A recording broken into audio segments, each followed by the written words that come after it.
დილამშვიდობისა. დღეს 5 თებერვალია, კვირა დღე. და სოფლის დილა ამ დილა ადრიანად თქვენთვის იწყებს მუშაობას. მე ჟურნალისტი თამარ ბოლქვაძე ვარ. მაგრამ ჯერ მთელი დღის სამყოფის სურვილები მინდა მოგიწყვნათ. სიკეთე, სიმხნევე, ჯანმრთელობა, სიყვარული, იმედი და თქვენი შრომის დაფასება მინდა გისურვოთ. ყოველ დღე მადლიანი და სიცოცხლით სავსე დილა გაგთენებოდეთ, ჩემო კარგებო. დაიჯერეთ საკუთარი შესაძლებლობების.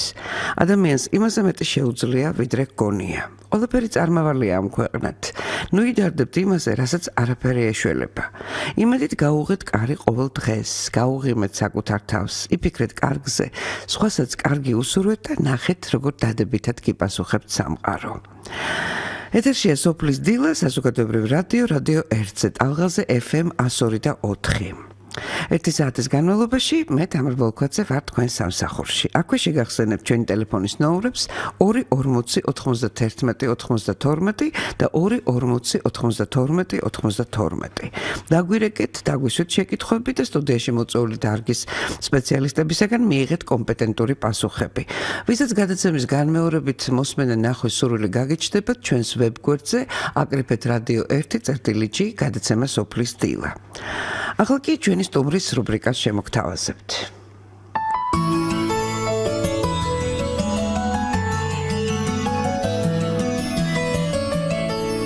სტუმარი.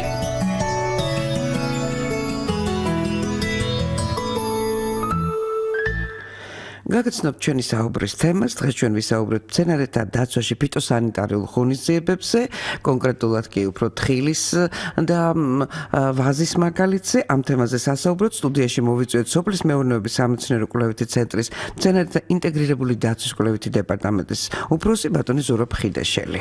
მოგესალმებით ბატონო ზურაბ, დიდი მადლობა რომ გვეწვიეთ, გვესტუმრეთ, მოიცალეთ ამ კვირა დღეს, დასვენების დღეს ჩვენთვის, მაგრამ თემა საკმაოდ საინტერესოა, მით უმეტეს გაზაფხული გვაქვს გარს მომდგარი და მოდით ჩვენს მსმენელებს უპირველესად განვუმარტოთ, რას ნიშნავს მცენარეთა ინტეგრირებული დაცვა.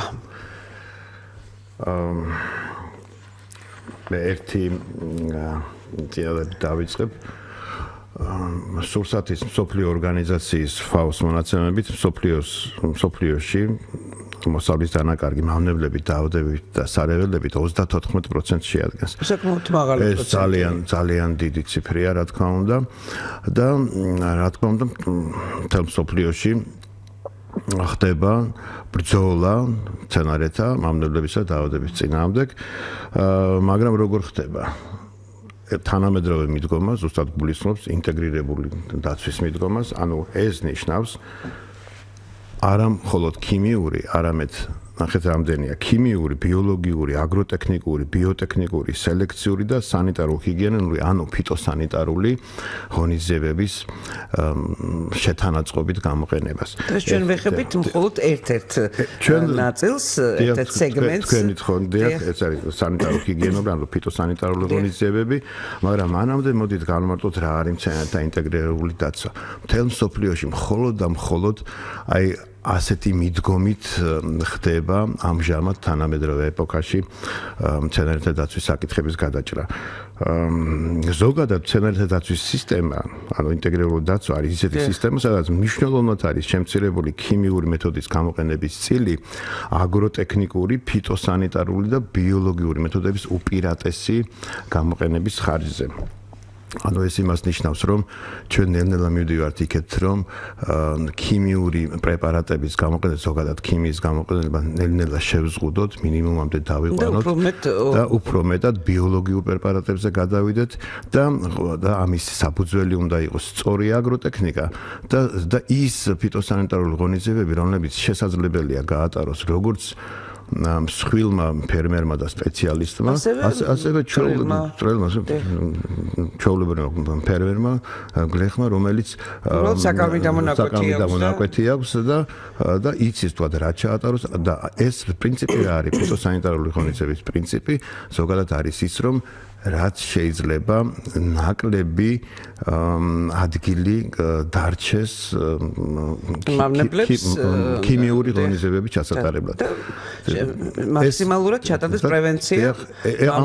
ამას ძალიან დიდი მნიშვნელობა აქვს, იმიტომ რომ ამ შემთხვევაში ფიტოსანიტარული ღონისძიებების გატარების შემთხვევაში საგრძნობლად კლებულობს თუნდაც აი ზამთარში დაგროვებული სოკოვანი დაავადებების და ასევე მავნებლების მარაგები, ზამთრის მარაგი და ხდება გაჯანსაღება მცენარის და ზოგადად ნათესების და ნარგავობის.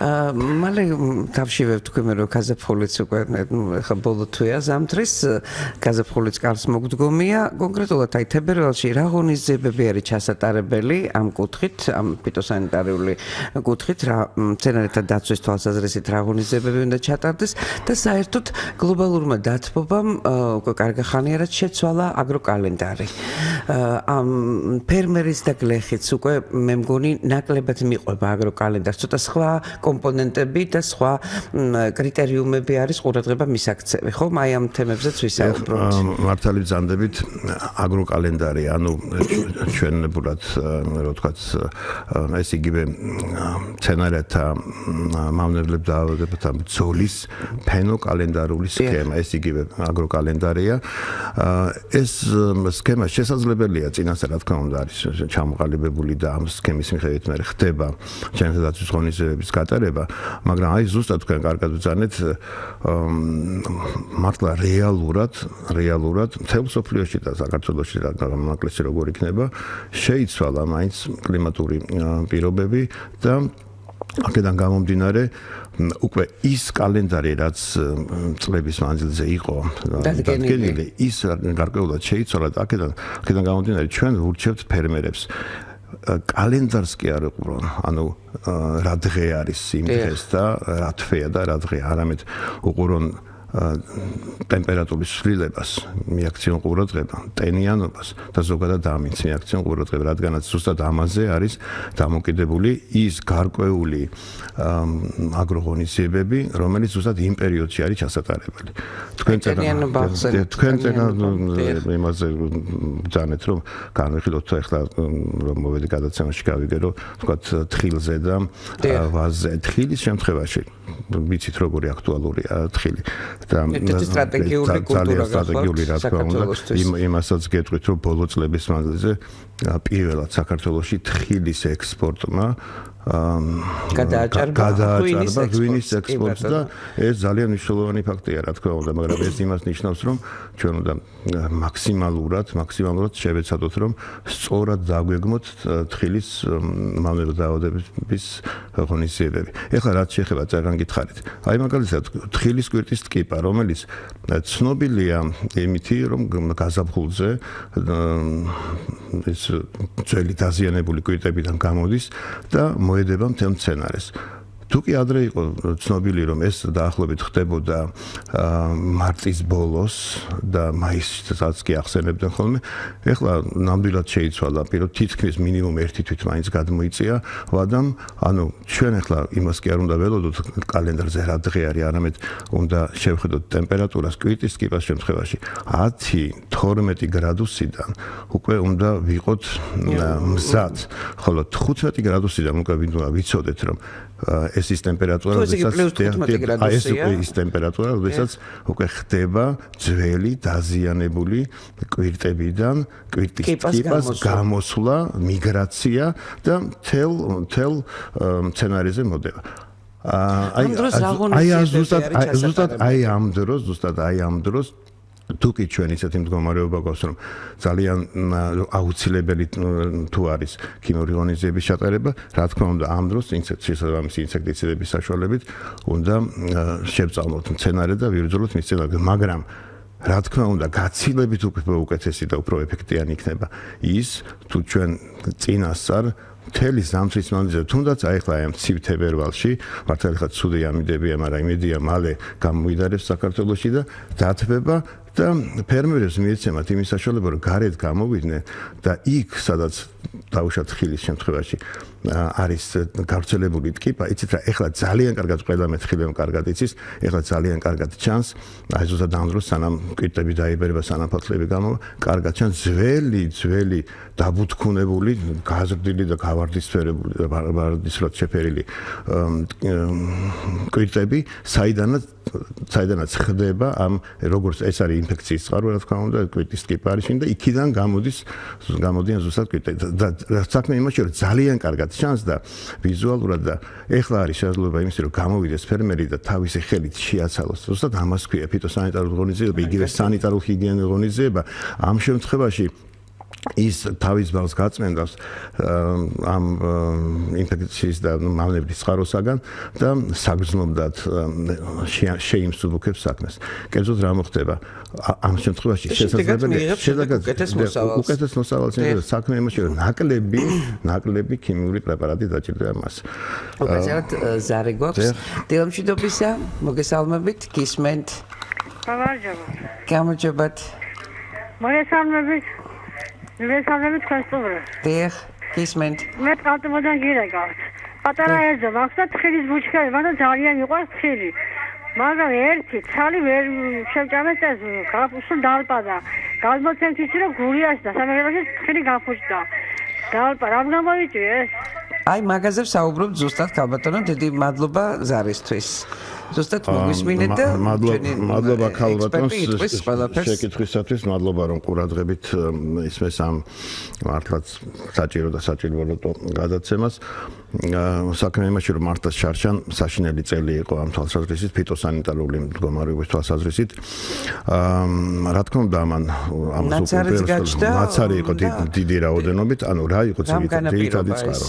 დაავადებებიდან ადრე რომ მაინც და მაინც დიდ ყურადღებას არ ვაქცევდით დაავადებებს, წელს თავი იჩინა ნაცარმა ეს უპირველეს ყოვლისა, შემდეგ იყო თხილის გულის ლპობა და თხილის ჩენჩოს, აი ბორჯღალს რო ეწახი და რამოდენიმე რო არის, აი იმის ბაქტერიული სიდამწვრე. ეხლა რა შეესაქმე? ეს დაავადებები ადრე არ იყო ასეთი ინტენსივობით განვითარებული, ასე რომ ფაქტიურად ცნობილი იყო, რომ მხოლოდ მავნებლებისთვის უნდა მიგვეხედა და აი წელს უკვე მოგცა ამან იმის სიგნალი, რომ მარტო მავნებლები კი არა დაავადებებსაც უნდა მივხედოთ აუცილებლად. და დროულად ჭირდება პრევენცია. და რაც შეეხება პრევენცია, აი ზუსტად ქალბატონს ვეტყვი იმას, რომ აბა გავიდეს თავის ბაღში და ნახოს და დაითვალოს რამდენი შტამბი აქვს, ანუ რამდენი შტამბი მის თხილის მცენარეს. მაშინ როდესაც 5-7-ზე მეტი არ უნდა იყოს და აჰა მაქსიმუმ 10, ხო? ამაზე მეტი რო არ უნდა იყოს, აბა დაითვალოს. იქნება დაახლოებით 10-15 და შეიძლება ამ ქალბატონს მოწესრიგებული აქვს, მაგრამ ზოგადად ვამბობ, მთელ საქართველოში ასეთი მდგომარეობა. ეს რას ნიშნავს? ეს იმას ნიშნავს, რომ ჯერ ერთი რომ ეს არ არის სწორი და ზედმეტი საკვები ნივთიერებები მიდის და რა თქმა უნდა ეს ყველაფერი მოქმედებს მოსავალზე, ხოლო მეორე რაც მთავარია, შესაძლებელია, იმიტომ რომ ამ შემთხვევაში აი ზუსტად რა მოხდა შარშან მაღალი ტენიანობის გამო იმ პირობებში, როდესაც 7-8 ღეროს ნაცვლად, ანუ შტამბის ნაცვლად 10 და 15 და ზოგჯერ მეტიც არის არა განვითარებული და ამ დროს კიდე ამონაყარი არის ამოსული, მით უმეტეს ასეთ პირობებში ის ამონაყარი ამოვიდა ძალიან ინტენსიურად და ფაქტიურად წარმოიდგინეთ თხილის ბუჩის ქვეშ როგორი გარემო შეიქმნა. დაბურული ტენიანი და ასეთ ეს არის შესანიშნავი გარემო იმისათვის რომ განვითარდეს სოკოვანი დაავადება, ანუ მისი სპორები, რითაც ვრავლდება ამ შემთხვევაში ნაცარი და აი ამან გამოიწვია ზუსტად იმისათვის რომ ეს არ მოხდეს, საჭიროა რა თქმა უნდა უპირველეს ყოვლისა დანორმება, ანუ 5 შედამდე დაყვანა და შემდეგ აი ამ ამონაყრის მოცილება, რომ ის ადგილი განთავისუფლდეს, იქ ჰაერმა იტრიალოს, მზის სხივმა მიაღწიოს, ამ შემთხვევაში რა თქმა უნდა გაცილებით უკეთესი მდგომარეობა. ზარი გვაქვს, დიახ, გისმენთ, დილამშვიდობისა. გამარჯობათ, მოგესალმებით. აქტუალური და დროული თემაა და რამინდო და იცი მეკითხა ბატონ თქვენ წეხან ვუწანდეთ 7-მდე ხერო და აი მაგალითად ბავშვი როდესაც მაგ თქვა 4-5 ხეროა დარჩენილი და უკვე კარგად არის განვითარებული, მაგრამ რა არის ასაკში უკვე დაახლოებით 25 წლის არის და ძალზე მოედო ხავსები და მღიერები, როგორ შეიძლება ამ ხავსებსა და მღიერებს ვებრძოლოთ ქიმიური წესი და მე კიდე თუ მოხდება ბაღის განახლება, როგორ მოახდინოთ ის რო ის არ ამობძირყოთ და აი რა შეხერხით შეიძლება ის განვაახლოთ, შეიძლება თუ არა ის გადავჭრათ ძირზე და მე მას მიწა მოაყაროთ დაველოდოთ ახალ ამონაყარებს, რომ ფესვთა სისტემას განვითარდეს, გამიგია რომ მაგალითად მეცნიერულად რომ დაახლოებით 10 სანტიმეტრის წინაზე ის მიწის ზედაპირზე უნდა გადაიჭრას და მე მას მიწა მოიხაროს. დიდი მადლობა ზარისთვის. მე ბატონს უპასუხებ რომ ამ შემთხვევაში თუ კი დანორმებულია მართლა გასაგებია ახლა საუბარი არის მამაპაპის ძველ 25 წლიან და უფრო მეტი ხნის სცენარეზე რომელიც დიდ ბაღზე ამ შემთხვევაში რა თქმა უნდა სასურველი იქნება ამ ბაღის გაახალგაზრდავება და კერძოდ რა თითეული სცენარის შეძლების დაგვარად გასხლა ფორმირება და შემდეგ უმჯობესია რომ ნელ-ნელა მოხდეს ჩანაცვლება ახალი სცენარებით ანუ ახალი ენერგიებით ჯობს იმიტომ რომ ეხლა ისეთი დრო არის საკმაოდ მაღალხარისხოვანი სანერგე მასალა იყიდება ამიტომ უმჯობესია მე ვურჩევდი რომ ამას კითხვა რომ გადავჭრა დაუშვათ და არა ამონაყარიც ახსენა ზოგადად რა თქმა უნდა შესაძლებელია მაგრამ მე მაინც ვურჩევდი რომ ახალი ენერგი დარგოს რა თქმა უნდა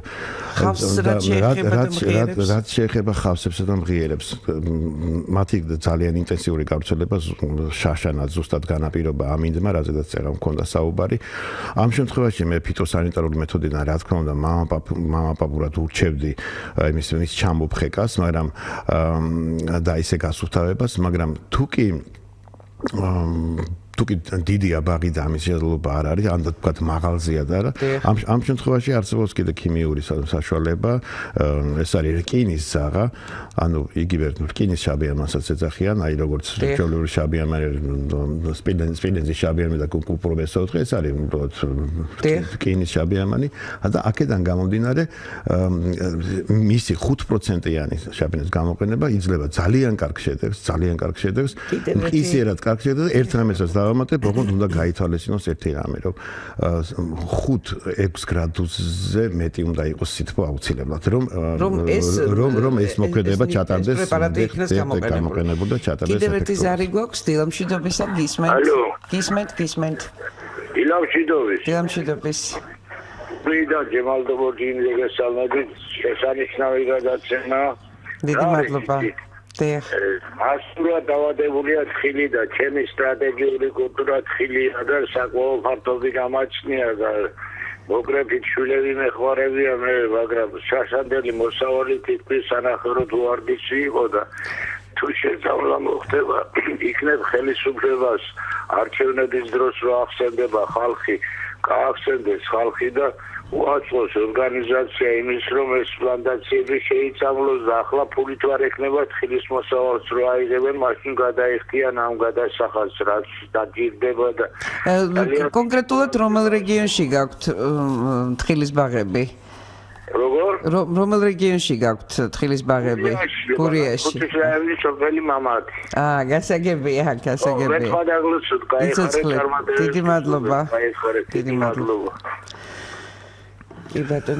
სრულიად გასაგებია ბატონი ჯერმანის წუხილი სრულიად გასაგებია მაგრამ ახლა ერთი რამე არის ზუსტად იმ ღონისძიებების შედეგად რაც წერან თქვით ანუ ზუსტად ის ფიტოსანიტარული ღონისძიებები კერძოდ ტკიპას შემთხვევაში ტკიპის სანიტარულ-ჰიგიენური ქმედებების ჩატარება და ხელით გაცვლა ეს ერთი შემდეგ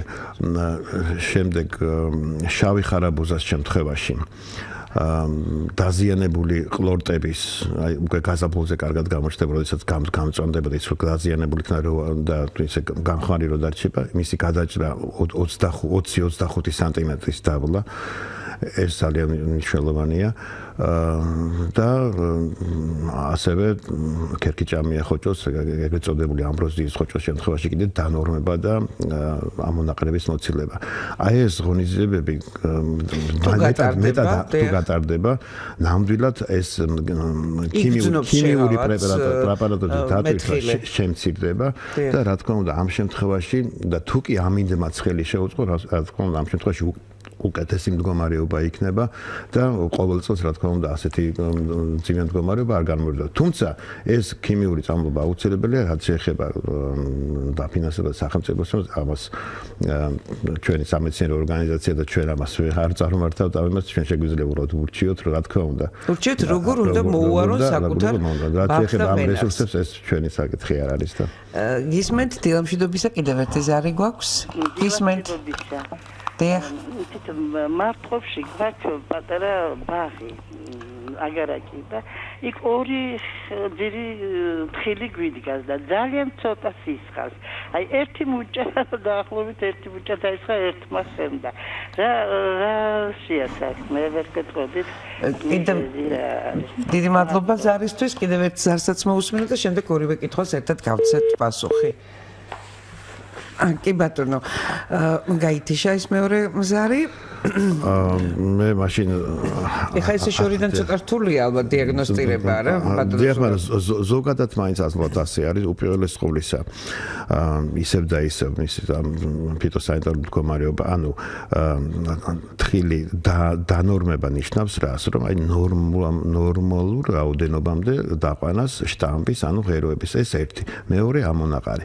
მესამე გასვლად ფორმირება და კიდევ ერთი რამე. მე ალბათ ასეთი მდგომარეობა იქნება, რომ ქალბატონის იქ თხილი სადაც აქვს იმ ბაღის ნიადაგი, ალბათ არ არის უკვე დროის განმავლობაში ეს ნიადაგი არის გამოსაკვლები და თუ ჩაატარებს ანალიზს ხომ კარგი, თუ არა და მაინც ყოველ შემთხვევაში უკეთესი იქნება, რომ განაყოფიეროს ანუ სხვადასხვა მინერალური სასუქი და მინერალური სასუქის გარდა არსებობს კიდევ ძალიან დიდი საკმაო ასორტიმენტი. მივაწოდოთ ეს რჩევებიც სხვადასხვა სასუქის, მაგალითად მე რამოდენიმე მათგანი შემიძლია ჩამოთვალო, ეს ყველაფერი როგორც ქალბატონამ სხვასაც ყველას შეუძლია. აი რო ვეძახით დიდუბის ვაგზლის მიდამოები, იქ რამოდენიმე მაღაზია არის და ერთი 5-10-მდე მაღაზია არის თითქმის, სადაც შესაძლებელია მცენარის დაცვის საშუალებებთან ერთად ასევე შეიძინონ სხვადასხვა ტიპის სასუქები და მიკროელემენტების შემცველი სასუქები და ასევე ორგანული სასუქების. მაგალითად ასეთი არის თხევად ორგანული სასუქი, ორგანიკა, ჰუმინური ორგანული სასუქი, აგროვიტა, ასევე იზაბიონი, ბლეკ მეჯიკი, საპროელექსირი და ასე შემდეგ. ეს ყველაფერი შეუძლია მით უმეტეს თუ მცირე ბაღი აქვს, ეს არ დაждდება მაინც და მაინც ზვირი და მე ვურჩევთ რომ შეიძინოს და გამოკვებოს როგორც ფესვები, ასევე შესაძლებელია ამათი შესხურებაც ფოთოლზე და ფოთოლოვანი გამოკვება. ცერალის ბავშვი ჭირდება. დიახ, არა, რა თქმა უნდა და ამ შემთხვევაში რა თქმა უნდა მოსავალი კიდევ გვაქვს ზარი გისმენთ დილამშვიდობისა. დილამშვიდობის. მოგესალმებით. შეკითხვა მაქვს, თუ შეიძლება ვენახის ჯიშები მაქვს, უნიკალური ჯიშები, ალადასტური და ტარაველზე მაქვს და ტრაფუნა. დიახ. თან ყოფი მოგდეთ რო იყვიან რა, თუ რამე შეიძლება არ ვაგლებ, მაგრამ ვერაფერს ვერ უხერხებ, მაინც ფუჭდება. შეიძლება ეს შამგინიკადებია თუ რაღაცა ესენი მოქმედებს თუ რა შობა არ ვიცი და თუ შეიძლება და თუ არსებობს ისეთი ჯიშები, შავი ჯიშები უფრო გინდა თეთრი იყოს, არა აქვს მნიშვნელობა რომ არ რაჭირდეს ამას შეწამლა და წავალება და ნატური მაინც იქნება და დავლევ რაც მოარჩი ვარ. დიდი მადლობა. საინტერესო კითხვა იყო. საინტერესო ერთ კითხვასაც თუ შეიძლება მოусმინოთ, იმიტომ რომ შემდეგ გადავაგრძოთ საუბარი. დიახ, გისმენთ. მოგესალმებით. მაურები ბატონ ჯემალ დობორჯგინიძეს მამათიდან რეკავდა. თუ მართლა გვისმენს და ჩვენი ხვა მიწდება სადაც ჯერ არის.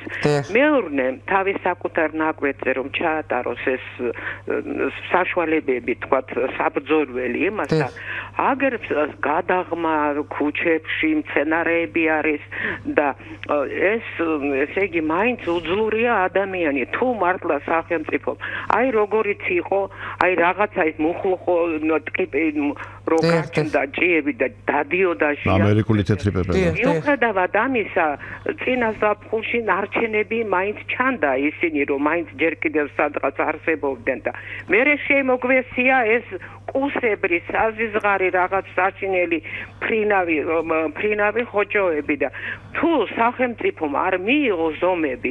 გზის პირზე გან არ არის მცენარეები და იქ არ არის შესეული ინდივიდუალური მოსახლე ვერ მოერევა ამას. და ეს თხოვნა დიდი მადლობა. გასაგებია თქვენი გულის წუხილი. კი ბატონო, ჩვენ ალბათ გვისმენენ შესაბამისი სამსახურებიც და ალბათ ყურად იღებენ ბატონს რამე დაუთხრა, რა თქმა უნდა, მთელ საქართველოში ცნობილია სხვადასხვა კუთხეს, თითქმის ყველა კუთხეს აქვს გურიაში, მადესა, რაჭაში, ფრანგულა და ასე შემდეგ. თითქმის ყველა კუთხეში ცნობილია ესეთი ჯიშები, რომელსაც არ შეიძლება შეწამდა. თავისთავად ცხადია, ასეთი ჯიშები კარგია, ზოგს არიან უყვარს კიდევაც მათგან დაყენებული ღვინო, მაგრამ ნუ ახლა სამეურნეო თვალსაზრისით მაინც უბრალოდ არ არის მიღებული, ეს უბრალოდ მოყვარულისთვის, რა თქმა უნდა. ასე რომ რა თქმა უნდა შესაძლებელია ასეთი ჯიშების, მაგრამ ახლა კომერციულად მათი გამოყენა და ეს მართალიგადაც არ ხდება და თუმცა არსებობს რა თქმა უნდა ისეთი ჯიშები, რომლებიც ამა თუ იმ დაავადების მიმართ შედარებით უფრო გამძლენი არიან. იგივე რქაწითელი ზუსტად მაგანაც გამოიწვია, რომ რქაწითელი რადგანაც დაავადების მიმართ გამძლე იყო, ამიტომ მაშინ იმ დროს მასზე შეწევდა ზუსტად არჩევანი, რამაც გამოიწვია სხვა დაავადების მიმართ უფრო მიმღებიანი ჯიშების გადაგვარი, როგორც ქისი, ხიხვი და ასე შემდეგ. ეხლა რაც შეეხება ქალბატონის ეს ძალიან სერიოზული საკითხია. ზოგადად ეს კუცებურა, რომელსაც ადრე სუნიან ბაღლინჯოს ეძახდნენ ხოლმე, არ არის ახალი, გავრცელებული იყო ადრე, მაგრამ ეხლა არის სხვა ვითარება. ამ შემთხვევაში დაფიქსირებულია ფაროსანი კუცებურა, ასეთი წერი, მისი ლათინური სახელწოდება არის ჰალიუმორფა ხალისი და მართლაც შარშან მან სერიოზული ზიანი გამოიწვია და არსებობს სხვადასხვა კულტურაში, კი ბატონო, სხვადასხვა კულტურაში სამწუხაროდ პოლიფაგია, ანუ მარტო ერთ კულტურას კი არა, რამოდენი და მრავალ კულტურას აზიანებს, მათ შორის თხილს, სიმინდს, ძალყურძანასებს და ოჯახის ბოსტნეულს, შემდეგ აზიანებს ვაშლს, მსხალს, ატამს, ქლიავს და ასე შემდეგ. ნუ ციტრუსსაც და ხურმას ეხლა საქმე რაში, რა თქმა უნდა, მათთან ბრძოლის სტრატეგია საკმაოდ რთული შესამუშავებელია და მე ნამდვილად ვიცი, რომ ამ საკითხზე მუშაობს სოფლის მეურნეობის სამინისტრო და განსაკუთრებით სურსათის ეროვნული სააგენტო, მათ შემუშავებულია ამაზე სტრატეგია უცხოელ კოლეგებთან და სპეციალისტებთან ერთადაც მათ ჩამოყალიბებულია ეს სტრატეგია და მე რამდენადაც ვიცი, ეს ეყრდნობა უფრო ბიოტექნიკური საშუალებების გამოყენებას, აი დაახლოებით ფერომონებს რო ეძახით მეცნიერები, დაახლოებით ასეთი, ანუ პრინციპი არის ასეთი, მოიზიდე და გაანადგურე, აი ესეთი პრინციპით უნდა მოხდეს, აი ეს არის სპეციალური საშუალებები იქნება, არ ვიცი, ეს ბოლომდე არ არის, მე არ ვარ ბოლომდე ინფორმირებული, რა სახით იქნება, როგორ იქნება, მაგრამ ამაზე მიდის ძალიან ინტენსიური მუშაობა, სოფლის მეურნეობის სამინისტროში, მე რამდენადაც საბართ საქმის გუშინ, სურსათის ეროვნულ სააგენტოში ძალიან სერიოზული მუშაობა მიდის და რა თქმა უნდა გაზაფხულზე ალბათ ჩაატარებენ შესაბამის ღონისძიებებს. რადგან ჩვენმა მსმენელმა ახსენა ვაზი, უნდა დაგისვათ კიდეც კითხვა ამასთან დაკავშირებით, მოდით მეც მაინტერესებს, ჯიღაურას ბაზაზე ჩატარდა ექსპერიმენტი ვაზის სოკოონი დაავადების წინააღმდეგ ოზონირებული წყლის გამოყენებაზე. რა შედეგი მიიღეთ ეს თქვენი დეპარტამენტის კუთხით ჩატარდა?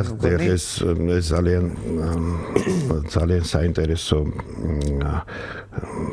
ექსპერიმენტი იყო, საქმე იმაშია, რომ ეს სიახლე იყო ერთგვარი ალტერნატიული მეთოდი, თუმცა თავიდან საკმაოდ ფრთხილად მოვეკიდეთ ამ საკითხს, იმიტომ რომ მართლაც ესეც არ არის, უნდა მივიღოთ სარწმუნო შედეგი.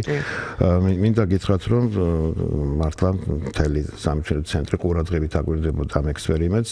ექსპერიმენტმა მართლა გაამართლა და სასურველი შედეგი მივიღეთ, მაგრამ აქ არის შედეგი აქ უნდა მივცეთ კვალიფიკაცია ეს რა შედეგია რა თქმა უნდა ქიმიური პრეპარატების გამოყენება უფრო ეფექტურია და ამას შეიძლება მაგრამ თუ კი ჩვენ ავიღებთ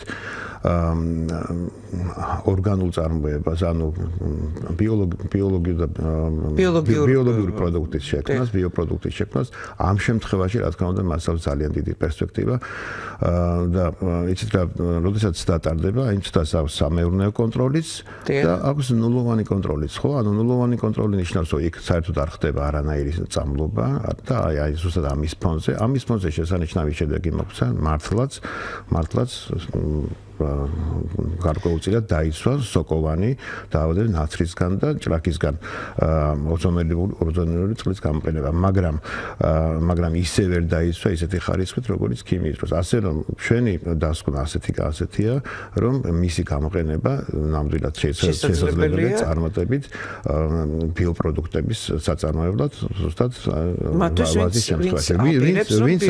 ვინც აპირებს ამ იყოს ბიომეწარმე და ბიოფერმერი. ამ შემთხვევაში და მე და ისიც ვთქვა, რომ საკმაოდ პოპულარულია ეს მეთოდი სოფლიოში და იქ კიდევ სფეროს რა თქმა უნდა. ბატონო ზურაბ, თქვენი სამსახურის ერთ-ერთი მიზანია სასოფლო-სამეურნეო კულტურების მავნე ორგანიზმებს და ბრძოლის ინტეგრირებული სისტემების შემუშავება. კონკრეტულად რა შემუშავდა გარკვეული პერიოდის განმავლობაში, რომელ კულტურებზე გამოიყენეთ და რა შედეგი მიიღეთ? ჩვენი მოცულობით საკითხი, მაგრამ ახლა შევეცდები გიპასუხოთ ჩვენი ძირითადი პროდუქტი, ჩვენი სამეცნიერო კვლევების და სამეცნიერო მუშაობის ზოგადად ჩვენი დეპარტამენტის და სამეცნიერო კვლევითი ცენტრის ძირითადი პროდუქტი არის ფერმერებისათვის ჩამოყალიბებული რეკომენდაციების და ინსტრუქციების გაცემა, ჩამოყალიბება და მე ხელმისაწვდომობა მათი.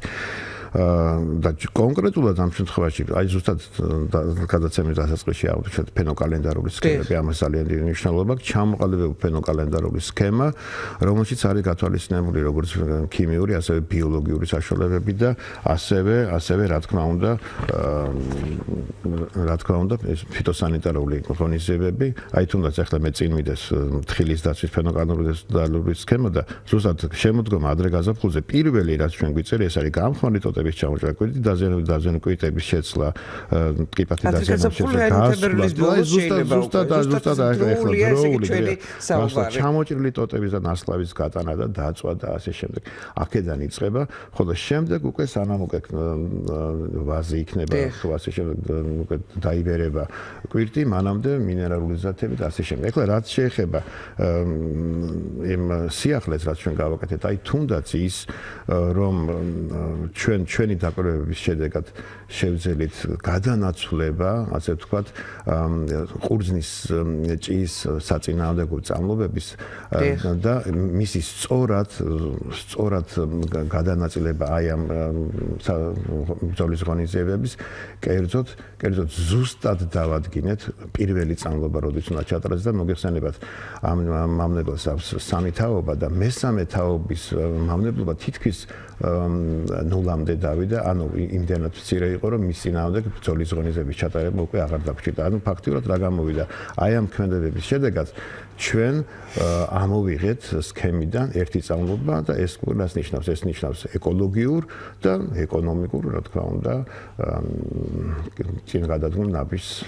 ბატონო ზურაბ, ძალიან დიდი მადლობა მინდა გადაგიხადოთ სტუდიაში მობრძანებისთვის, ესეთი კონკრეტული ამ უმწურავი საუბრისთვის, საკმაოდ ბევრი ზარი იყო, როგორც თავადაც ნახეთ და მოისმინეთ. ინტერესი ძალიან დიდია და გარკვეული პერიოდულობით ჩვენ ინტენსიურად თანამშრომლობთ, ასე ვთქვათ, თქვენ სამეცნიერო კვლევით სოფლის მეურნეობის სამინისტროსთან არსებულ სამეცნიერო კვლევით ცენტრთან, სხვადასხვა დეპარტამენტებთან და იმედი მაქვს, რომ ჩვენი ასეთი თანამშრომლობა ეს ჭირდება ჩვენს მსმენელს, ეს გჭირდება თქვენს, რომ დაუშვათ მიაწოდოთ ინფორმაცია, რა კეთდება თქვენთან და როგორ უნდა გამოიყენონ კონკრეტულად გლეხებმა და ფერმერებმა და ჭირდებათ მათ, რა თქმა უნდა, ჰაერივით ეს ინფორმაცია, რომ დროულად გამოიყენონ თქვენი დეპარტამენტის და სხვადასხვა დეპარტამენტების მიერ შემუშავებული დაუშვათ ის სიახლეები, ის ტექნოლოგიური სიახლეები, რომ დროულად მივიდეს ეს ინფორმაცია, ეს გახლავთ ექსტენსია.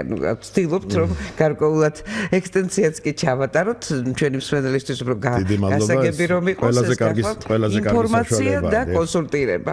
თქვენ შემთხვევაში ახლა მოგვეცა საშუალება, რადგან დარგის წამყვანი სპეციალისტები ბრძანდებით, მოგვეცა საშუალება, რომ ეს ყოფილიყო ინფორმაციის მიწოდებაც და კონსულტირებაც ჩვენი მსმენელების. დიდი მადლობა კიდევ ერთხელ. მადლობა თქვენ. ჩვენს მსმენელებს კი შეგახსენებთ, რომ ჩვენი გადაცემის სტუმარი იყო ბატონი ზურაბ ხიდაშელი, სოფლის მეურნეობის სამეცნიერო კვლევითი ცენტრის მცენარეთა ინტეგრირებული დაცვის კვლევის დეპარტამენტის ხელმძღვანელი. განაგრძობ გადაცემას, ახლა სოფლის დილას აგრარულ ინფორმაციას დავუთმობ, რა ხდებოდა მიმდინარე კვირის მანძილზე სოფლის მეურნეობის სხვადასხვა დარგში, რა სიახლეები იყო, გავიგოთ ჩვენს რუბრიკაში აგროინფო.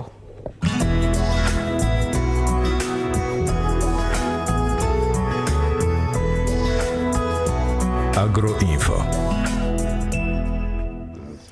სოფლის მეურნეობის მინისტრის პირველმა მოადგილემ ნოდარ კერესელიძემ ევროკავშირის პროექტის მცირე და საშუალო მეწარმოების განვითარება საქართველოში მხარდაჭერით ქართულ სემინარში მიიღო მონაწილეობა. სემინარზე ქართული თაფლის ევროკავშირში ექსპორტის შესაძლებლობების სხვადასხვა ასპექტის კვლევის შედეგები განიხილეს. ნოდარ კერესელიძემ აღნიშნა, რომ ქართული თაფლი არის პირველი ცხოველური პროდუქტი, რომელიც ღრმად და ყოვლის მომცველი თავისუფალი სავაჭრო სივრცის შესახებ შეთანხმების ფარგლებში ევროკავშირის ქვეყნებში გაიყიდება.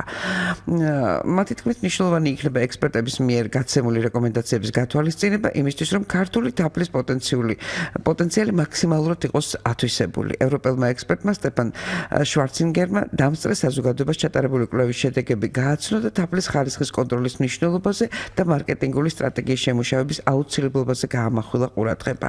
შეხვედრაზე საუბარი შეეხო თაფლის წარმოების ხელშეწყობაში სასოფლო-სამეურნეო კოოპერაციისა და ლაბორატორიული მომსახურების სისტემის სრულყოფის მნიშვნელობას.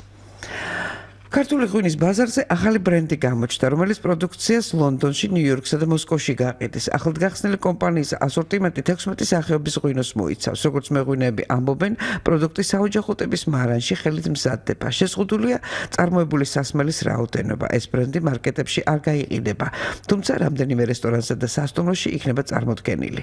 კომპანიას ქვევრის ღვინის არჩევანიც აქვს, თუმცა როგორც დამფუძნებლები ამბობენ, მათი მიზანია ქართლის ღვინოების წარმოჩენა, ეს არის თავკვერი, გორული მწვანე და ასე შემდეგ.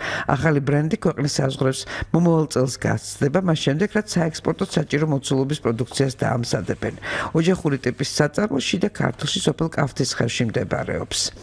ოზურგეთში ხილის გადამამუშავებელმა საწარმომ ISO სერტიფიკატი მიიღო, რაც ასევე ალბათ ძალიან სასიხარულოა, რაც მეც ექნება ასეთი სერტიფიკატი მით უკეთესი ჩვენი სოფლის მეურნეობის განვითარებისა და ჩვენი ფერმერების წინსვლისათვის. თანამედროვე სტანდარტებით აღჭურვილი ხილის გადამამუშავებელი საწარმო 2014 წელს შეიქმნა. ის ხილს 500-მდე ადგილობრივი ფერმერისაგან ყიდულობს, დასაქმებული ყავს 12 ადამიანი და წლიურად 720 ტონა სხვადასხვა სახეობის ხილ-ფაფას აწარმოებს. მსხლისგან, ვაშლისგან, ატმისგან, ტყევნისა და ხურმისაგან. ამჟამად პროდუქცია ადგილობრივ ბაზარზე იყიდება, მაგრამ სამომავლოდ ექსპორტზე გასვლაც იგეგმება. 2017 წლის თებერვალში ჩეხურმა მასერტიფიცირებელმა კომპანიამ საწარმოს ISO 22/2005 სერტიფიკატი მიანიჭა. მოსალოდნელია, რომ სერტიფიცირების შედეგად ოზურგეთში არსებული საწარმო ბიზნეს კონტაქტებს დაამყარებს უფრო მეტ უცხოელ მყიდველთან. სერტიფიცირება USAID-ისა და REP-ის სოფლის მეურნეობის პროექტების მართვის სააგენტოს USAID-ის REP-ისა და სოფლის მეურნეობის პროექტების მართვის სააგენტოს დახმარებით განხორციელდა. ამდენ ადგილობრივ ინფორმაციასთან ერთად ახლა ერთ უცხოურ აგროინფორმაციასაც გაგაცნობთ. საინტერესო ამბავი ამჯერად იაპონიიდან 1993 წელს იაპონიის სოფელ ინაკადატეში დაფიქრდნენ, როგორ მიეზიდათ მეტი ტურისტი. ამ დროს გაჩნდა იდეა ბრინჯის მინდვრები მხატვრულად გაეფორმებინათ. მას შემდეგ ყოველ გაზაფხულს ფერმერები იგონებენ ნახატების სიუჟეტებს და სხვადასხვა ფერის ბრინჯის დათესვით იდეას რეალობად აქცევენ. ყველაზე პოპულარული მაინც პორტრეტებია. დიდ მინდვრებზე არაერთხელ დაუხატავთ იაპონელ ფერმერებს მონა ლისა, ნაპოლეონისა და ლეონარდო და ვინჩის სახეები. ბრინჯის ნახატები საინტერესო იმითაცაა, რომ ზაფხულის განმავლობაში ფერები რამდენჯერმე იცვლება. ამ პერიოდში სოფელს 100,000-ობით ტურისტი სტუმრობს. შემოდგომით კი ფერმერები იღებენ მოსავალს და ბრინჯს ჩვეულებრივ ფასად ყიდიან. მოკლედ, წარმომიდგენია, ძირფასო მსმენელებო, ეს სასანახაობა იქნება და რას არ მოიფიქრებენ, ხეს იაპონელები. ახლა კი თუ ძალიან დაგღალეთ ჩემ რადიო მსმენელებო, მოდით სასარგებლო რჩევებსაც მოგაწვდით. ყველა რჩევა თუ ის დროულია, არის საჭირო და იმედი მაქვს, რომ ეს რჩევებიც გამოგადგებათ. ანუ რა სამუშაოები უნდა ჩავატაროთ თებერვალში ბაღსა და ბოსტანში. სასარგებლო რჩევები.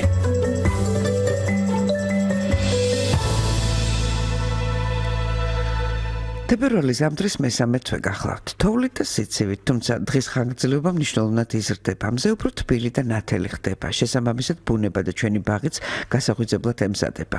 მეურნე ადამიანი საგაზაფხულო სამუშაოების შემსუბუქებისათვის სწორედ ამ თვეში იწყებს აქტიურ ზრუნვას. თებერვლის თბილ დღეებში ყურადღებით უნდა დაათვალიეროთ ხეხილის ბაღები.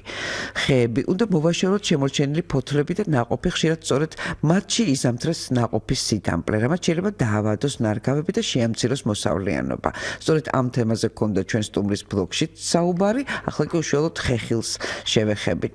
ასევე ყურადღებით დაათვალიეროს ხეხილის ვარჯი. ქერქში ხშირად მავნებლები დებენ კვერცხებს. მათი მოშორება აუცილებელია, რადგან დათბობისთანავე მატლები გამოიჩეკება და ტოტებს, ყლორტებსა და კვირტებს დაასიანებს. მნიშვნელოვანია მუხლუხო მატლების მოცილება, რომლებიც ხეებზე იზამთრებენ. თუ ტემპერატურული რეჟიმით ხეხამის განმავლობაში მკვეთრად იცვლება, ხეები კირხსნარით შეათეთრეთ. იმავე მიზეზით ხეებზე ზოგჯერ ქერქის ყდება, მაღლა იწევს, ვარჯი შორდება და ქერქის ქვეშ დარჩენილი სიცარიელე მავნებელთა ბუდეთ იქცევა. ამ შემთხვევაში ქერქი შეგიძლიათ წვრილი ლურსმნით მიაჭედოთ და იგივე გაზაფხულზე ისევ შეეზრდება ხეს. ან მოაცილეთ და ბაღის მალამო წაუსვით, რომ ჭრილობა არ დარჩეს. მოაცილეთ ხეები, ხებს ხავსი და მღიერები. თებერვალში თუ კი თბილი ამიდები დადგა, აუცილებელია დავიწყოთ ხეხილისა და კენკროვანი კულტურების გასხვლაც. კენკროვან კულტურებს გადაბერებული, დაავადებული და სუსტი ტოტები უნდა მოვაცილოთ, რომ ხმოიარობა უფრო უხვი იყოს. მნიშვნელოვანია აგრეთვე უხვი ნალექის პირობებში ნარგავებში არ დადგეს თოვლის ნადნობის ან წვიმის წყლები. ასეთ შემთხვევაში აუცილებლად ჩაატარეთ სადრენაჟო ღონისძიებები, რომ მცენარეთა ფესვთა სისტემა ჭარბმა ტენმა არ დააზიანოს. ამავე პერიოდში შეადგინეთ თესვის და დარგვის პირადი სამეურნეო კალენდარი. უნდა განსაზღვროთ, რისი დათესვა დარგვა გინდათ, სად უნდა მოიძიოთ, მოამზადეთ თესლი დასათესად, დააფასოვეთ დათესვის დროის მიხედვით, დაიწყეთ ჩითილების გამოყვანა დახურულ სივრცეში, გამხმარი დატეხილი ტოტები, ნასხლავი, ფოთლები და სხვა ორგანული ნარჩენები მოაგროვეთ და გამოიყენეთ კომპოსტირებისათვის, ბრიკეტირებისათვის, კვლების ამაღლებისათვის და ასე შემდეგ. გაზაფხულზე ბევრი საქმე გექნებათ, ამიტომ გარკვეული სამუშაოების ჯობს ახლავე დაიწყოთ. წარმატებებს და მოსავლიან წელიწადს გისურვებთ. ეს იყო ჩვენი სასარგებლო რჩევებიც და ახლა უკვე გადაცემა თანდათან ბოლოსკენ მიდის, იწურება ჩვენი საეთერო დრო და მე მგონი ის დროა უკვე ბუხრისპირა ამბები გიამბოთ. დღეს ჩემი უსაყვარლესი მწერლის გურამ დოჩანაშვილის მოთხრობიდან შემოგთავაზეთ მცირე ფრაგმენტს. ერთი რამის სიყვარული დაფარვა რომ სჭირდება, ანუ მესამე ძმა კეჟერაძე. კარგი ხანი გავიდა სანამ ვიტყოდი ხმადაბლა სხვათა შორის. კი მაგრამ მე აქ რატომ წამომიყვანეთ? არ გეწყინება, გამოგიტყდე, შევხედე, არა. მყისვე წამოდგა, გაიარ გამოიარა, მითხრა. კარგი ადამიანი ხარ, შეიძლება გერასიმე, მაგრამ უნდა გაგაადამიანურო უფრო. გამაადამიანო? ავიბენი, რაებს ამბობდა. ისეთი რამ ჭირს. შენ საქციელში გერასიმე, ვაგზალშიც და ისეთ საერთოდ სამშობლო დავიწყებული კაცი იგრძნობოდა. რა დავიწყებული, გაიგე კოხტად. ერთხან სიძულვილით შევცქეროდი, რომ შევძლებოდა ცემით გავასიებდი, მაგრამ დაკუნთული ოხერი ტანზე. რაზე შემეტყვე მაინც? ეტყობათ ხოლმე კოჭებზე გერასიმე, თანაც ისე ამაყად, ისე ქედმაღლურად გაუშვი მძღოლი. ეს მაინც როგორ? წმინდად გაპარსული ნიკაპი მცირედ და მკვეთრად რომ ასწიე მხოლოდ. და შენ ახლა უნდა გამაადამიანო? კვლავ ავიბენი, ფუხ, ეს მრავალპირიანი ზმნები, მაგრამ მიმიხვდა, დიახ, კი მაგრამ როგორ? როგორ და აქ ზემოიმერეთში ხომ ამოგიყვანე? მიპასუხე, მითხარი. კი, ხომ გაგაბანინე ტამფეხი საქართველოს წყლით? სულ საქართველოს წყალში არ ვარ შალვა?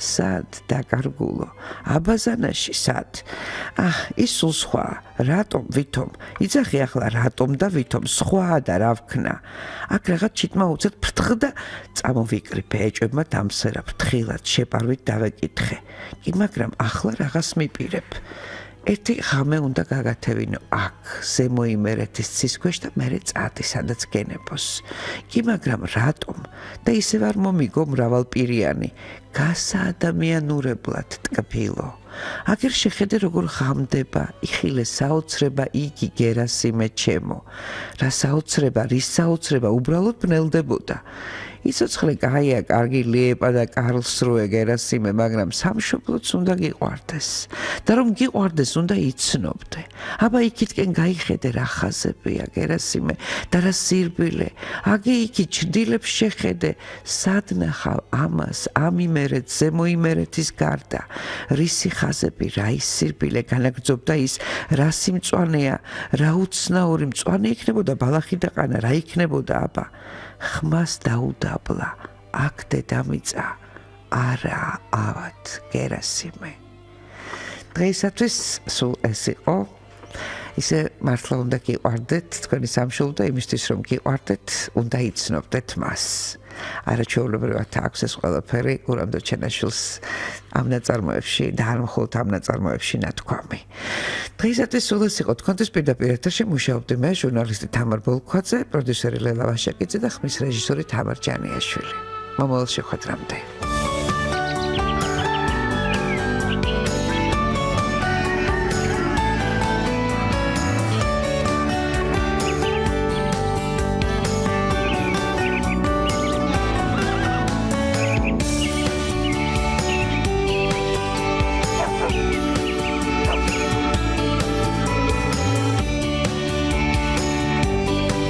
სოფლის დილა